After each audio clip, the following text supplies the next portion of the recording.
Hey everyone, welcome to week 12 of Second Kings, second to last week. Penultimate. And then How often do you use the what are word? we I doing use now? penultimate every Sunday. Does penultimate mean? Second to last. Oh, really? Yeah. I didn't really know what that word meant. I will say that brings us to our penultimate question every Sunday. I don't think I like that word. Penultimate episodes of TV are usually the best. Hmm. Just saying. That's good. Sorry, I derailed that a little bit. Well, why don't you wrap it up then? Why don't you tell us what we're gonna do after Second Kings? Oh, man. Preview. So we're gonna stay in the really, really hard things to teach and go with another round of Leviticus. No, I'm kidding. They won't let me go to Leviticus. We can go back to Leviticus. That You was were great. gone. No, we're You missed gonna it. we're gonna go into the New Testament and do some. Wait. Stop for a second. We should, Greg, forever. We should do Leviticus. Let's do Leviticus. And then we said, fine, we'll do it. And then it timed out that you were on sabbatical during Leviticus. And you did a bad job. Yes. We did. And so you will not find any of our Leviticus stuff online. Nope. Want to apologize to everybody. We got done with Leviticus and realized we didn't have the permits. We do to do Leviticus. Because Greg wasn't here. You guys were building a coffee shop in We the were middle of building a it. copy And I shop. was finishing seminary. It was quite an interesting time. Yeah. That's great. Okay, so Corinthians. Speaking of Leviticus, just kidding. We're gonna go to Corinthians next. Both books. Don't know how long it's gonna be yet, but a good part of a year probably. So A little bit of Pauline writings. Corinth was like the Wild West. New money. Man, Corinth. I don't know. Corinth was everything. Because it was, again, we'll learn Where is more. it modern day? That's a good question. It was a import export. It was like a transitional city, so there was new money surrounding that. I don't know where it Still is, in Greece. Yep. but Yeah.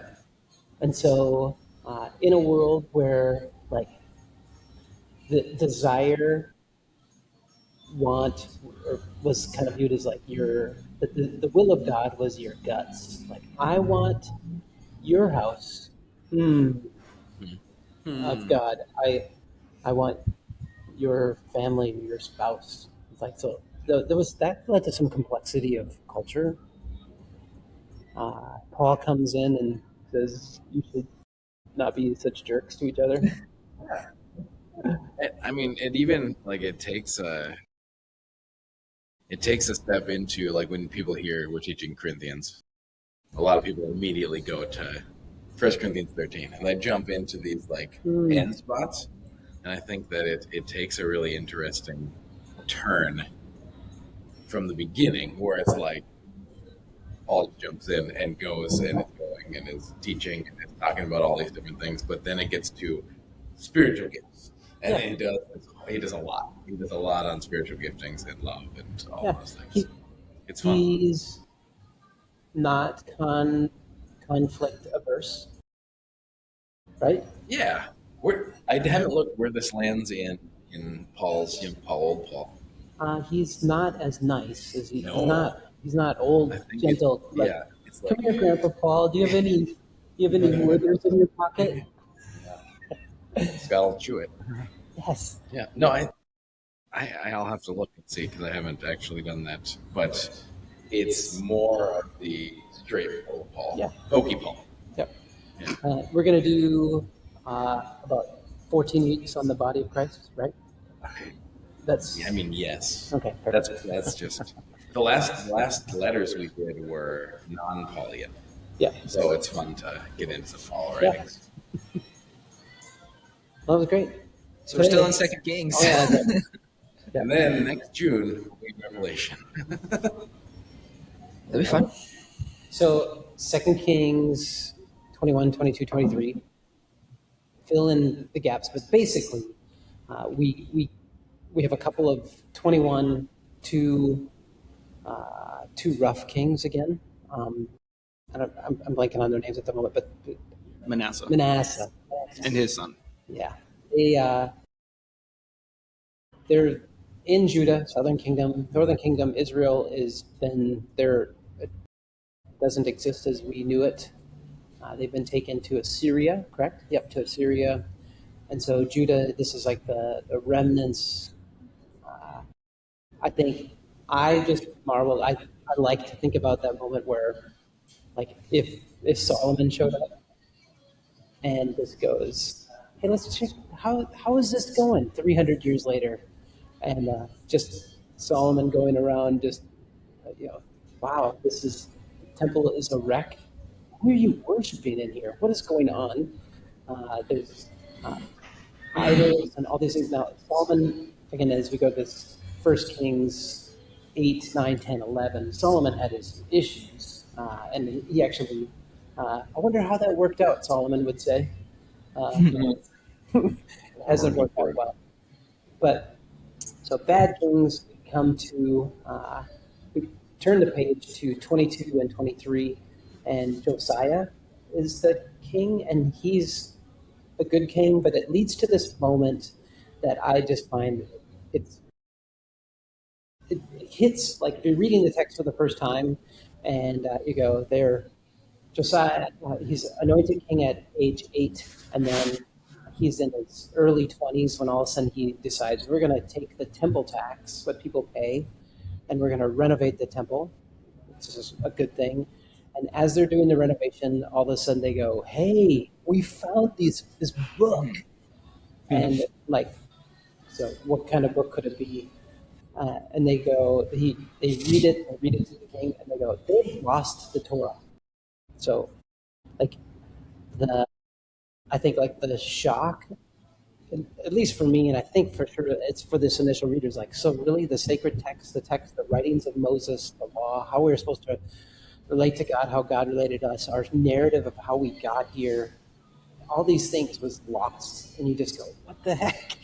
Really? It's like when you look at somebody who their title, like your name tag says high priest, and you don't even, like, you're reading the Torah and you go, "You lost it," and so from that, they they read it, and there was It was back behind the Christmas tree. yes,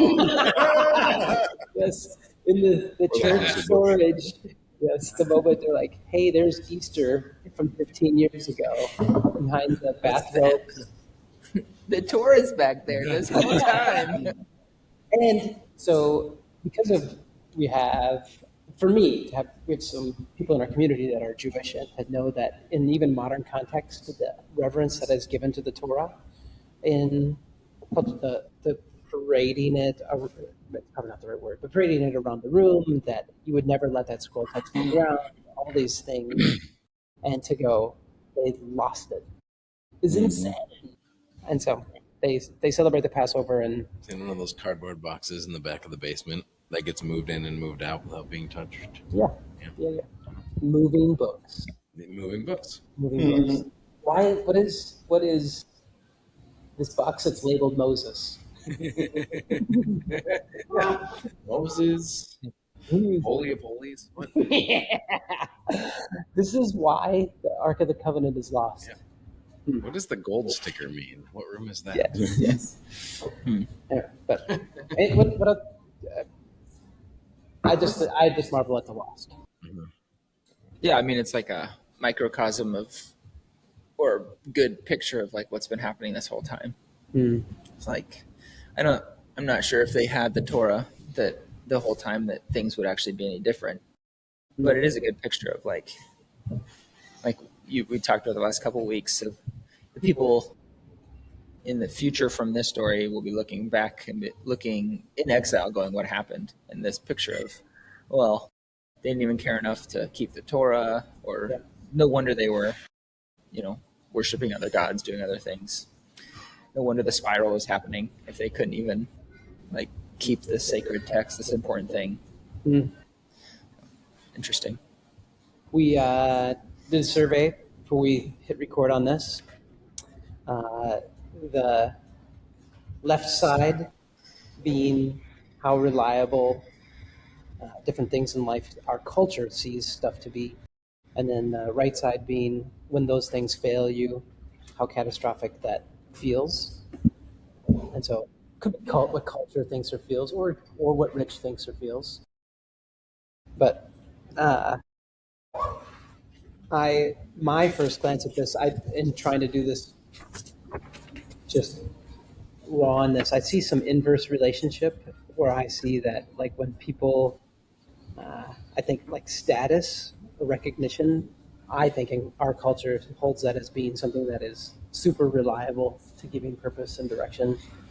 And when that fails, it is incredibly crushing. And so I guess that's a direct correlation, not an inverse correlation. But I don't know what you Rich, your scores are so low. I didn't hear it. I read it as how culture feels, how reliable culture feels it is on the left side, on the right side, how devastating it would be for me to lose or for me to take it or to be taken away. And it was an inverse relationship, but it was, yeah, it's the value of things like relationships and things like family and all of the and experience, like all of those things, would be devastating to be taken away. But like, you know, money, possessions, like we need them. They let us go to a cell and eat good food. Like it's great, but it's not as devastating. I don't think in my mind on my Do you sheet. think culture it would be more devastating? Trapper, Adam is our. You're not a guest. Guest. You were just. You're sitting there. No. Yeah. Adam is. Hmm.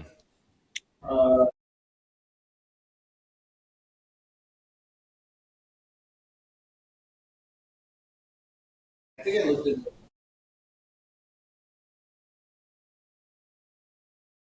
I think what here is like culturally things say we are. I like.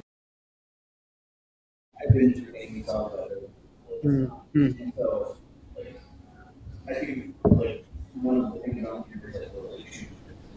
Just whenever you go in and looking at that, like some people think "Oh, that relationship. Yes. I'm just like.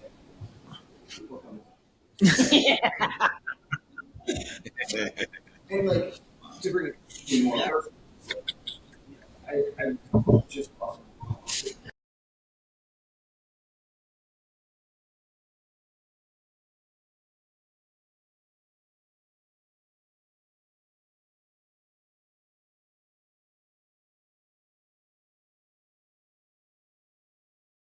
Mm.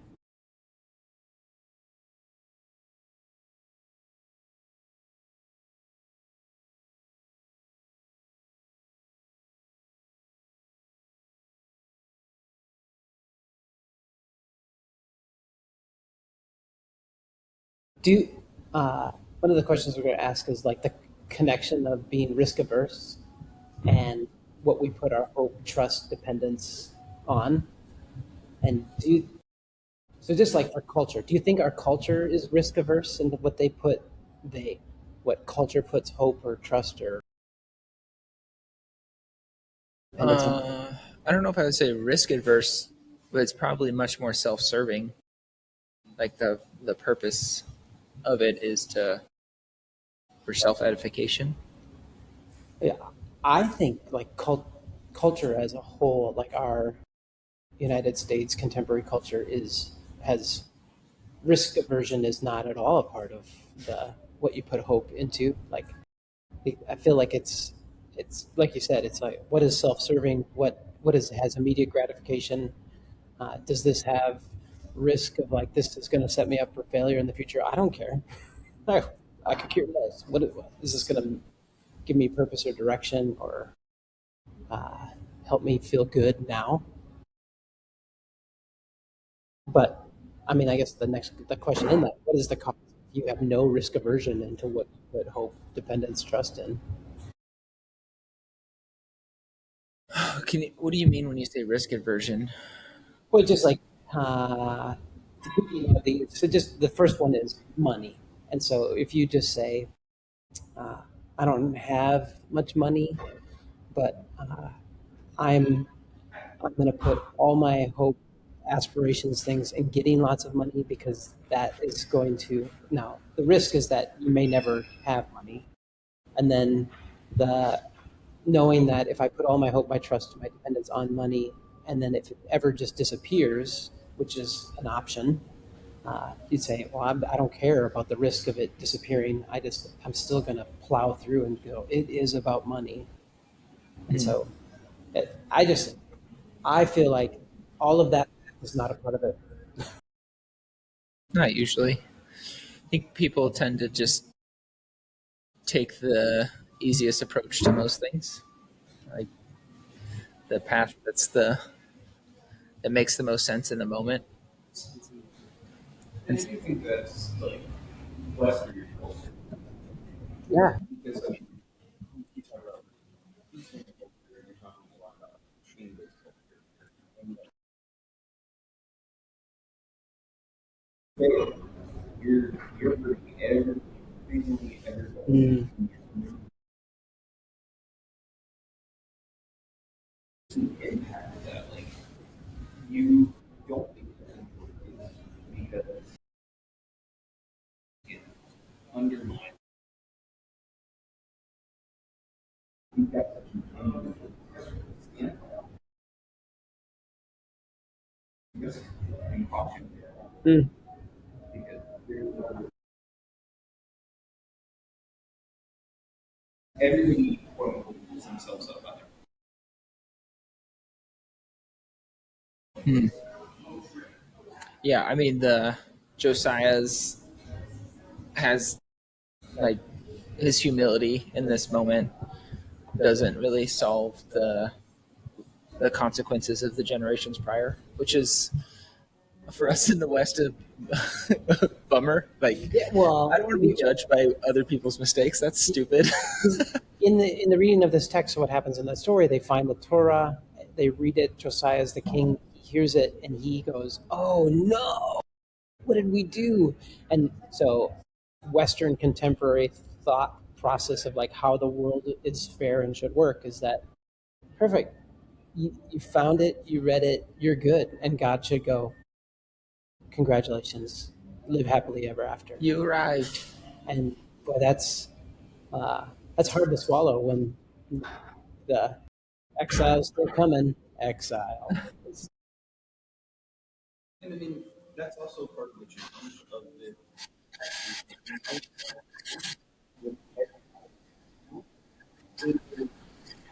we've seen so much Yep. of God saying, you know, here's what's for and then and then in reality, he's probably the part that's it. It's not correct. And I think part of the story is that nothing could be like Yeah. no matter what happens. If they had the best king in the world, it still isn't isn't good enough. Still doesn't get to the point that it should be. Um, so that all points back to the need for a different kind of savior. Yeah. And if you, I mean, as the people who lived this moment, the readers that were in exile processing this moment, and for us, it's like our relationship with God is not to this picture of grace is that, oh, daddy fix it all, daddy fix it all, uh, sky daddy. Gross. But I feel like that can be, I feel like that can be if on the survey, like say, I'm going to put full hope, trust, dependence on God, like give that a 7, like that's a really beautiful thing to put that hope and trust in that. But the defining what is it if it fails you, you know, things being complicated or difficult or really consequences of kind of Christian words, but the consequences of being in a broken or a fallen world doesn't alleviate the value of putting your hope and trust in God. And that, I mean, that's what is happening right here. You just go, you found the Torah. You celebrated that God is your deliverer, and boy, it still doesn't work out like a Disney movie. Yeah. Great. So you don't. So is it not worth it that you don't do anything? Mm. I mean, that's the Do you give up? uh, I I think John 14, well, really John 13, 14, 15, 16. Really, just John. John, you're right. Jesus is trying to comfort his disciples, and I think like if you carry the weight of what the people in Second Kings were feeling, and then you come to Jesus' words in John, like I think those hold hands so well. And so when Jesus goes, uh, I'm preparing a place for you. The Spirit is with you. You are entrusted. I'm the way, the truth, and the life. All these things.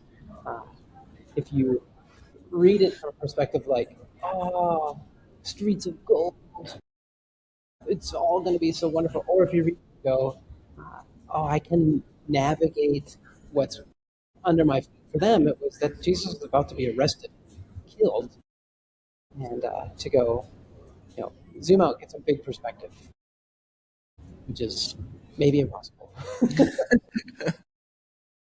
I mean, it fits perfectly. Josiah was like,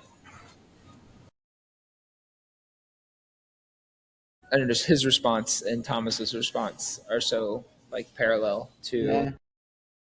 and I think that's like the purpose is like it's not necessarily fixing every situation. It's not necessarily. I think there was I had written in here.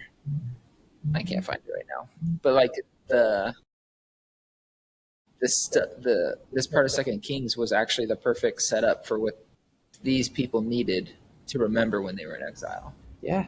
And so it was about getting through the hardship, getting through the confusion, getting through all of these things. And so the how those things are approached is maybe more important than fixing them.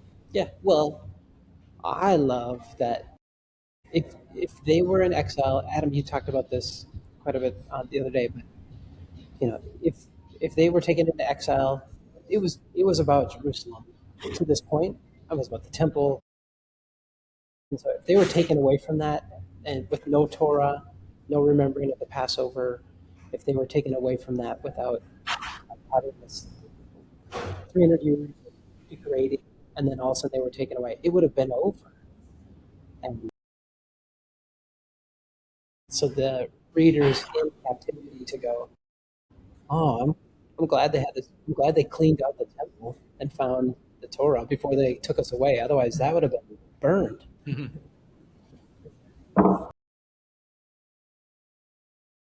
The one of the questions we're going to ask is, what is the role of experiencing?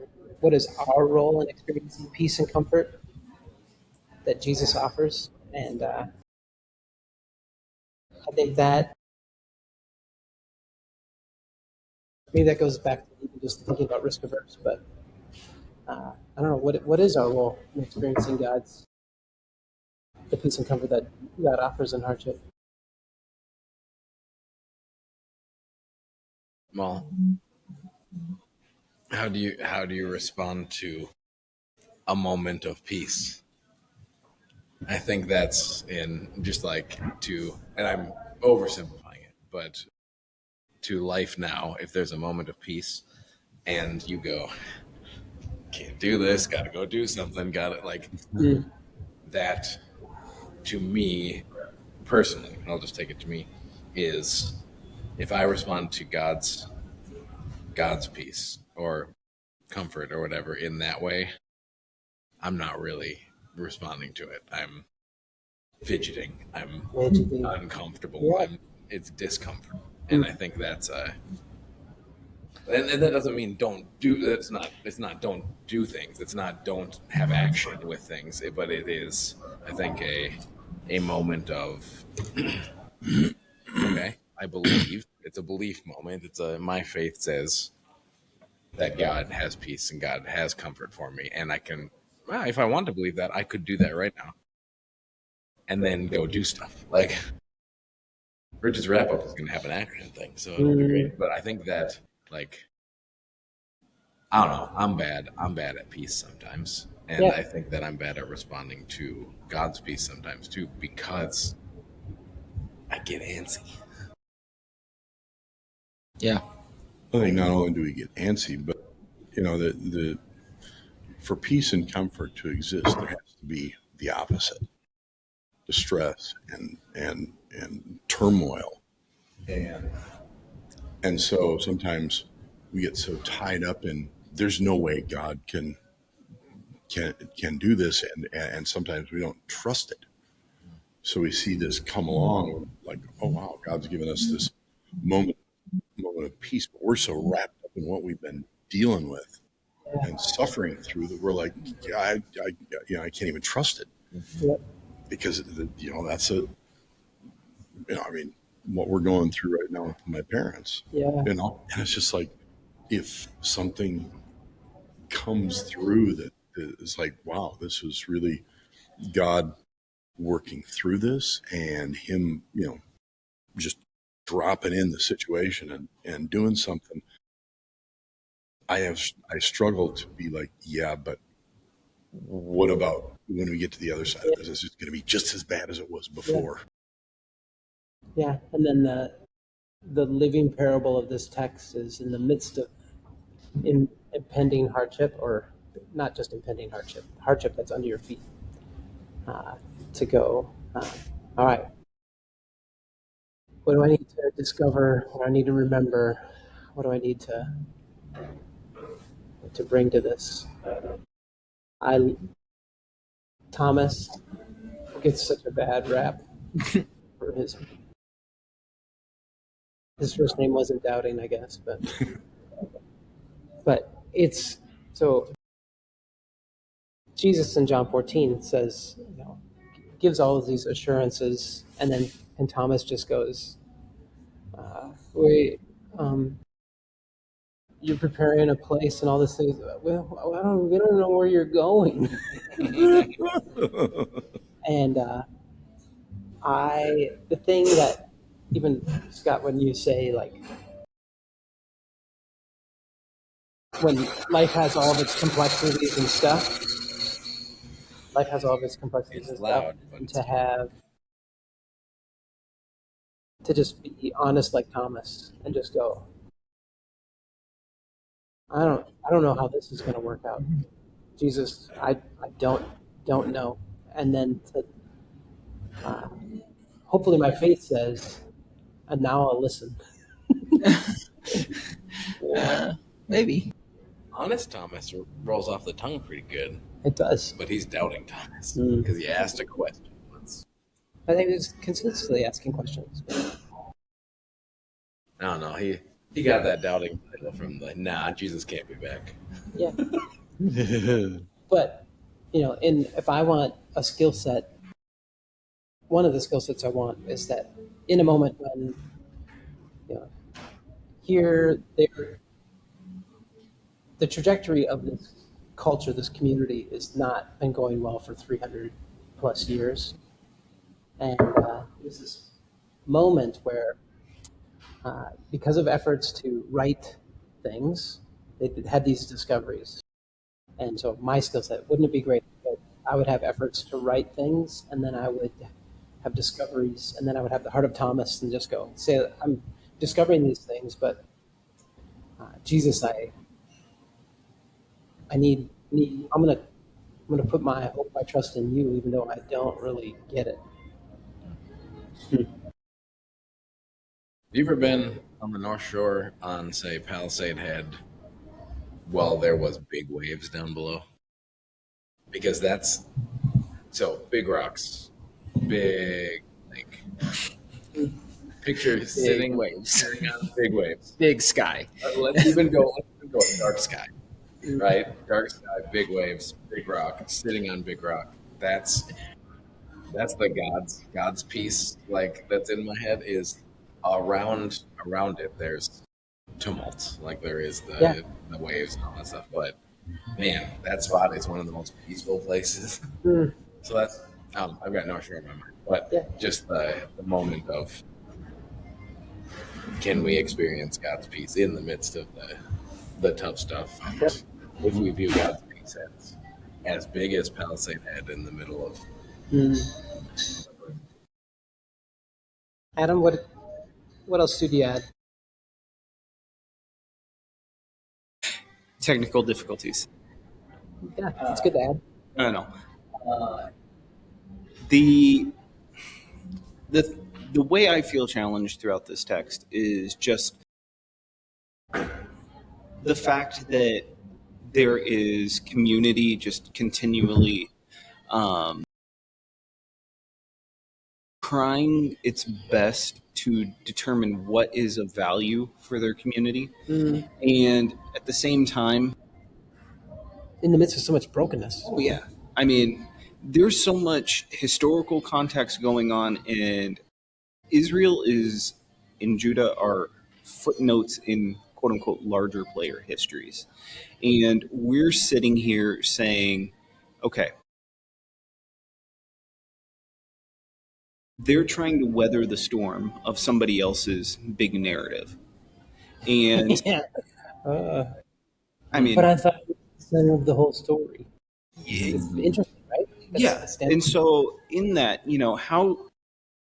how do you find hope whenever, things feel out of your control, when you're making decisions in light of someone else? How do you continue to find God's grace and choose to do the right thing in that situation, which is really, really hard. To continue to look to God when everything is spiraling out of your control. Yeah. And it's so easy to choose, the expedient option rather than to continue moving forward and choosing the right thing. Yeah. And when you're Peter in that moment, you just heard these things that Jesus said in John, but then you still try to cut off the chief priest servant's head. Just get his ear. Yeah. That was the risk of being a murderer or being arrested for being a murderer or all this stuff. I identify with Peter in that you just lose sight really quickly, and that was again I can laughed weird blame of like these guys were so stupid that they lost track of these most sacred things, but 300 years is a long time, and countless, not countless, but innumerable kings and leaders and layers of leadership that were just repeatedly going, nah, let's go a little farther. And but to have a moment of awakening is it's an important thing in moving forward. If they didn't have this awakening, the cost would have been God's provision for that awakening was remarkable. And boy, I hope I have provision for awakening because it's still needed. Richard. That's the thing. The moment of the Torah shows back up and is responded to, I think is the action step for us. If you fast forward ahead and go, we say it every Sunday, be readers of Scripture. Like, do it and respond to it. Like, and this story can help us in our modern times go, oh, humble ourselves before God, respond to His word. Like, there's the Old Testament has so much for us to learn. And also, if you really want some just rapid fire action steps, jump into Romans, jump into, letters of Peter, like all these things, and respond to it. Respond to it. Yeah, respond to it. Cool. We'll see you guys next week. Bye.